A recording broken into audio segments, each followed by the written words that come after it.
Hi guys and welcome to Crazy Pepper Revenge. This channel is all about crazy true stories, stuff that happens in real life when things get a little bit messy, people dealing with drama, cheating, lies, breakups, and even revenge. Some stories are wild, some are emotional, but all of them will keep you watching. If you like real talk and real situations, you're in the right place. Don't forget to hit that subscribe button and stick around. This is Crazy Pepper Revenge, where the stories get spicy. I knew something was off long before that night, but I kept telling myself it was just a phase. You know, when you're sitting across the table from someone you love, someone you've shared years with, and suddenly it feels like you're strangers? That was me, Thursday night, 8:12 p.m., sitting across from my wife at the same oak dining table we bought together 6 years ago. I was trying to hold on to something that clearly didn't want to be held anymore. The food was warm: salmon, rice, and roasted vegetables. I cooked it myself. I always cooked on Thursdays. She used to love that about me. Used to smile, sit on the kitchen counter, and say I looked sexy in an apron. But tonight, she didn't even look at the plate. She just scrolled on her phone, the screen lighting up her face like a cold flashlight in the dark. She hadn't said a word since we sat down. I cleared my throat gently. You had a long day. Just try to.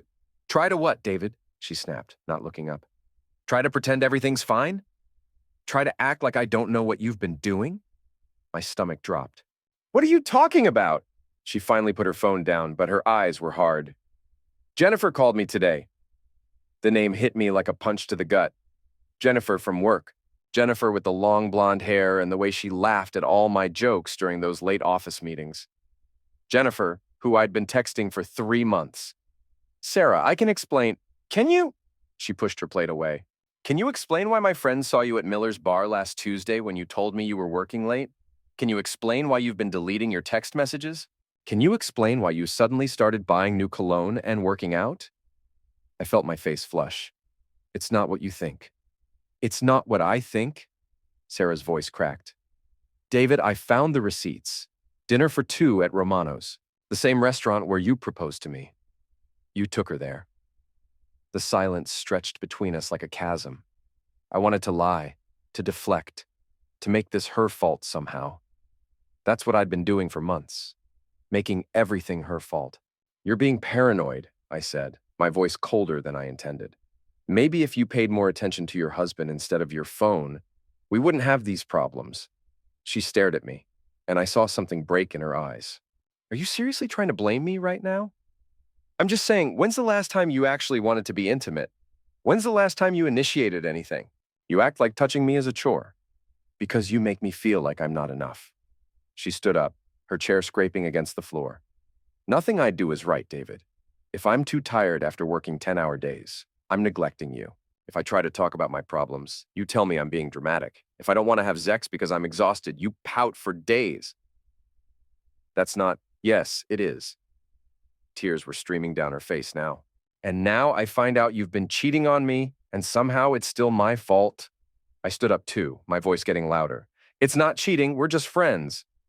Friends don't have dinner at romantic restaurants, David.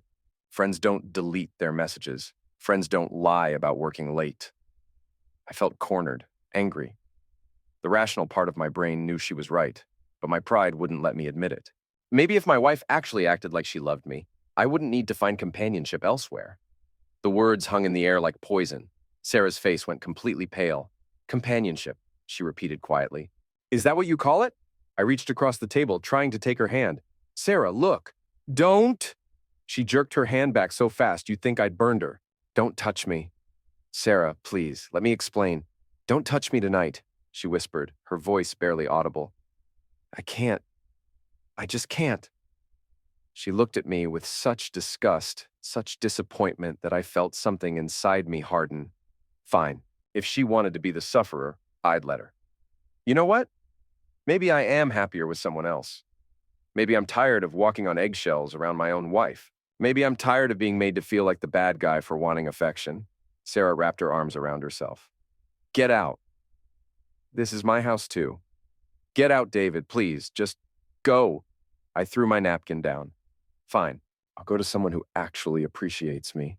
As I grabbed my keys, I heard her whisper, "I gave you everything. I worked 2 jobs to pay for your MBA. I supported your dreams even when mine got pushed aside. And this is how you repay me?" I paused at the door, my hand on the handle. For a moment, I almost turned around, almost apologized, almost told her the truth, that I'd been scared of how distant we'd become, that I'd made the worst possible choices, that Jennifer was just an escape from the problems I'd created in our marriage. Instead, I said, "Maybe if you'd been a better wife, I wouldn't have needed to look elsewhere." I heard her sob as I closed the door behind me. I drove straight to Jennifer's apartment. She was surprised to see me, standing in her doorway in a silk robe, her hair tousled. "David, what are you doing here? It's almost 10 o'clock. Can I come in?" She hesitated. "This isn't a good idea. We talked about this. I don't want to be the reason your marriage falls apart." "It's already fallen apart," I said, pushing past her into the apartment. "She knows about us." Jennifer's face went white. "Oh, God. What did you tell her?" "The truth. That I've been unhappy for a long time." "David, that's not the truth." She closed the door but didn't move toward me. "The truth is that you're having a midlife crisis and using me to avoid dealing with your marriage problems." "That's not—" "Yes, it is." Jennifer sat down on her couch, pulling her robe tighter. "I've been thinking about this a lot. About us. About what we're doing. And I don't like who I am when I'm with you." I felt that familiar anger rising. "What's that supposed to mean?" "It means I'm tired of being your escape. I'm tired of listening to you complain about your wife while you won't even try to fix things with her. I'm tired of being the other woman." "I thought you cared about me." "I do care about you. That's why I'm telling you to go home and fight for your marriage. There's nothing left to fight for." Jennifer stood up. "David, you need to leave." "Are you serious?" "I'm serious. What we've been doing is wrong, and I can't do it anymore. Go home to your wife." "She doesn't want me." "Have you tried actually talking to her? Actually listening to her? Actually being the husband she fell in love with?" I stared at Jennifer, feeling like the ground was shifting beneath my feet. First Sarah, now her. Everyone was abandoning me. "Fine," I said, grabbing my keys. "I don't need either of you." I drove around for hours, ending up at a dive bar downtown. I called my brother Mike. "Dave, it's late. What's wrong?" "Sarah found out," I said, the words slurring slightly. I'd had 3 beers and wasn't thinking clearly. "Found out about what?" "About Jennifer." There was a long pause. "Jesus, David, you actually did it? I thought you were just talking." "She threw me out. Good for her." "What?" "You heard me. Good for Sarah." "What did you think was going to happen?" "I thought my brother would have my back." "Having your back doesn't mean supporting you when you're being an idiot. Go home. Apologize. Beg for forgiveness if you have to. She won't even look at me. Then make her look at you. Fight for your marriage instead of running away from it." I hung up on him. 3 days later, I finally went home. The house was eerily quiet. Sarah's car wasn't in the driveway. I used my key to get in, calling her name. No answer. I found the note on the kitchen table, in her careful handwriting. "David, I've gone to stay with my sister for a while. I need time to think. I need time to figure out if there's anything left of us worth saving. I loved you so much, but I can't keep fighting for a marriage where I'm the only one trying. The lawyer's number is on the fridge if you want to make this official." Sarah, I read it 3 times before it sank in. She was really gone. I called her phone. It went straight to voicemail. I called her sister, Lisa. "She doesn't want to talk to you, David." "Lisa, please, I just need to explain." "Explain what? That you cheated on my sister? That you made her feel like she wasn't enough? That you blamed her for your own choices?" It wasn't like that. It was exactly like that. Sarah told me everything. How you made her feel crazy for suspecting you. How you criticized everything she did. How you made her think she was the problem. The words hit me like physical blows. "I love her." "No, you don't. If you loved her, you wouldn't have spent months lying to her face. You wouldn't have taken another woman to the restaurant where you proposed. You wouldn't have made her feel like she had to compete for her own husband's attention. I made mistakes." "Mistakes? David, you had an affair.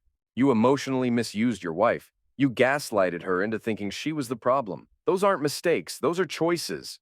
She hung up on me. I spent the next 2 weeks calling everyone we knew. trying to find allies, trying to find someone who would tell Sarah to give me another chance. But our friends had heard Sarah's side of the story. They'd seen how I'd been treating her, how I'd been slowly eroding her confidence for months. My friend Eric was the most honest. Dude, you've been complaining about Sarah for over a year, always finding fault with everything she did. We all saw it. We all wanted to say something, but it wasn't our place. She was being difficult. She was being human. She was working her A off, taking care of the house, trying to make you happy, and you were never satisfied. Then you cheated on her and somehow made it her fault. That's not being difficult, that's being married to a narcissist. The word hit me like a slap. I'm not a narcissist. Then why is everything always about you? Why is Sarah's pain less important than your needs? Why is your unhappiness an excuse to cheat, but her unhappiness is something she just needs to get over? I didn't have an answer. A month later, I got the divorce papers. Sarah was asking for half of everything and spousal support for 2 years. She was also asking for the house. I called the lawyer, furious. She can't have the house. I paid for most of it. Mr. Patterson, your wife worked 2 jobs to put you through business school. She supported you financially and emotionally for years while you built your career. The court will likely see this as fair compensation. But I'm the one who... Mr. Patterson, I'm going to be honest with you. Given the circumstances of your marriage's dissolution, you're lucky she's not asking for more. Infidelity doesn't play well in divorce proceedings. 6 months later, it was final. Sarah kept the house, got half our savings, and got spousal support. I moved into a 1-bedroom apartment across town and started over at 35. Jennifer had transferred to another company. She sent me one text.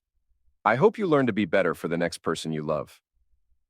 I ran into Sarah one more time, about a year after the divorce was finalized. She was at the grocery store, looking healthier than I'd seen her in years. Her hair was shorter, she'd lost weight, and she was laughing with someone on the phone. When she saw me, her face went neutral. Not angry, not sad, just indifferent. Hello, David. Sarah, you look good. Thank you. She continued putting groceries in her cart. I've been thinking about us a lot lately, about what happened.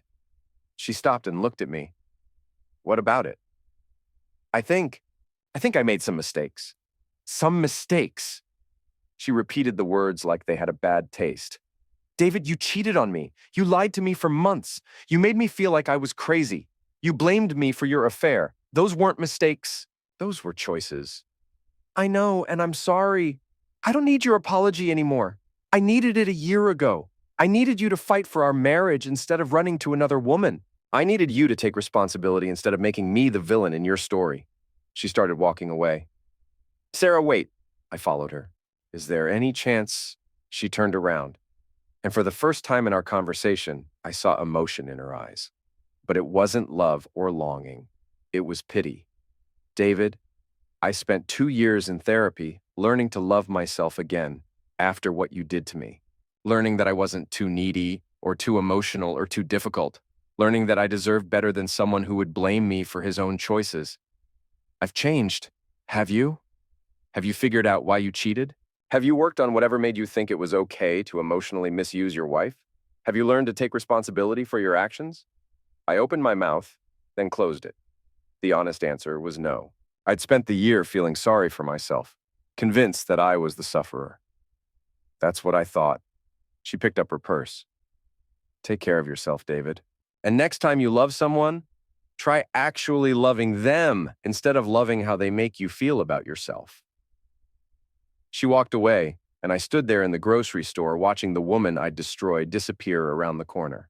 For the first time in 2 years, I understood what I'd really lost. Not just a wife, but a woman who had loved me completely, who had supported my dreams, who had been willing to work through our problems if I'd just been willing to work with her instead of against her. I'd thrown it all away for an affair that lasted 3 months with a woman who barely tolerated me. I'd destroyed a decade-long relationship because I was too proud to admit I was the problem. That night, I sat in my empty apartment and finally cried.